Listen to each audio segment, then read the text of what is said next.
সত্য বলা থেকে আমাকে বিরত রাখতে পারবে না। সংসদে চেয়ার তো কি হয়েছে, মানে কি হয়েছে ভাই? একটা লাইফে একটা জীবনে মানে দুইটা ডাল ভাত খায় বেঁচে থাকলেই তো হয়েছে, এর বেশি তো কোনো কিছুর দরকার নাই।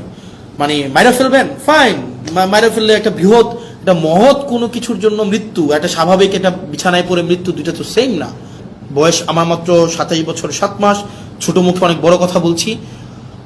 আপনারা সংখ্যাগরিষ্ঠতার যে একটা আত্মতুষ্টিতে আপনারা ভুগছেন, আত্মবিশ্বাসী হওয়াটা ভালো, কিন্তু আত্মতুষ্ট আপনারা যেভাবে হচ্ছেন যে আপনারা যা ইচ্ছা তা করতে পারবেন এই সংখ্যাগরিষ্ঠতার 2/3 মেজরিটির এই বড়াই দিয়ে, মনে রাখবেন সংখ্যাগরিষ্ঠতা কখনোই ভালো কিছু নিয়ে আসে নাই।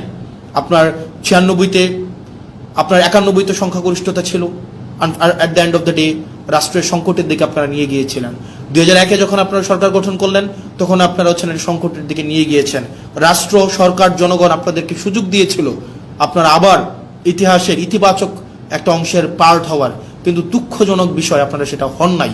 এবং আমাদের অনেক এমপিও আছে বিএনপির মন্ত্রীদেরকে আসলে রাগাইতে চায় না, মনে করে যে এলাকার বাজেট টাজেট বন্ধ করে দিবে, উন্নয়ন কার্যক্রম বন্ধ করে দিবে, তাদের সাথে আসলে সম্পর্ক নষ্ট করে কি লাভ, আবার সম্পর্ক ভালো রেখেও কি লাভ? যেটা সত্য সেটা বলতে হবে। আমার এলাকার বাজেট বন্ধ করে দিবেন, দেন। আমার এলাকার উন্নয়ন কার্যক্রম বন্ধ করে দিবেন, দেন। পুলিশ আমাকে সহায়তা না করার জন্য আপনারা ফোন দিয়ে বলে দিবেন পুলিশ যেন আমাকে সহায়তা না করে, দেন। আপনি এডমিনকে, প্রশাসনকে বলে দিবেন হাসনাতের এলাকায় হাসনাতকে সহায়তা করতে করিয়েন না, দেন, সমস্যা নাই।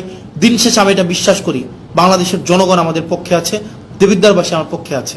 এবং আমার বরাদ্দ বন্ধ করে দেওয়া, আমার এলাকার পুলিশকে আপনারা ফোন দিয়ে বলে দিবেন আমাকে যেন হেল্প না করে, কোনো সমস্যা নেই। আপনি ধরেন এটা যদি মনে করেন আপনার এই ক্ষমতাটা স্থায়ী, এটা সবসময় থেকে যাবে, এটা এটা মানে মানে এটা কোনোভাবেই সম্ভব না। মানে আপনারা আমাকে অসহযোগিতা করেন, ওয়েলকাম।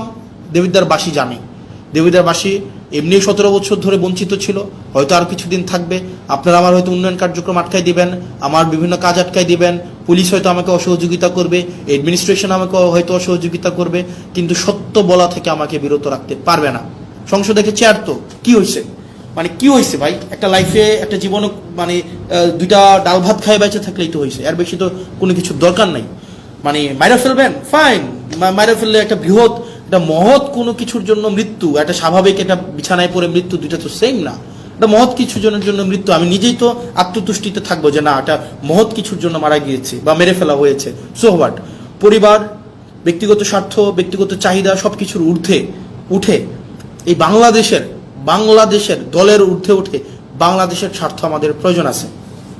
বিএনপির আপনারা যারা আছেন, সরকারের আপনারা যারা আছেন, শুধু তো সরকারের বিএনপি নাই, সরকারের গণ অধিকার পরিষদ আছে, সরকারের রাষ্ট্র সংস্কার আছে, আন্দোলনের সাকিব ভাই আছেন। আপনারা যে চুপ করে থাকেন, এগুলো বাংলাদেশকে খুব দুঃখ দেয়, বাংলাদেশের মানুষকে খুব দুঃখ দেয়। যারা জুলাই রাস্তায় নেমে আসছিল, এই জুলাই যারা রাস্তায় নেমে আসছিল, তারা আমাদেরকে এমপি বানানোর জন্য রাস্তায় নেমে আসে নাই, তারা রাষ্ট্র সংস্কারের জন্য আসছিল।